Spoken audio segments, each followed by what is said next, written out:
আপা। 15 বছর দেশ বেতন ভাতা বাড়াইছি, রেশন বাড়াইছি, এই পুলিশের সবকিছু করে দিছি, জি আপা। আর্মিদের করে দিছি। জি এ আপা। পর্যন্ত যে কজন সব আমার প্রমোশন পাওয়া। জি আপা।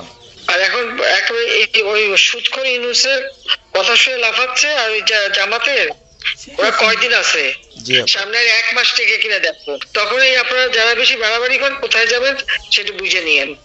জি আর আপা। এই তালিকা সব করে রাখো। আপা আর যারা এই যে ঘর বাড়ি ভাঙা পোড়ানো তাদেরকেও হিসাবটা নাম রাখো, এবার যেন ভুল না হয়, পরে এর চাচা, ওর মামা, ওর শ্বশুর, ওর শাশুড়ি, এইগুলি যেন না হয়। আপা। এবার গুইনে গুইনে গুইনে গুইনে হিসাব নেওয়া হবে। জি আপা। জি আপা। আমি গত 2001 কিচ্ছু বলিনি, আমি 2009 সরকার এসেও আমি ওসব কাউকে কিছু বলিনি, আমি দেশের উন্নয়ন করছি।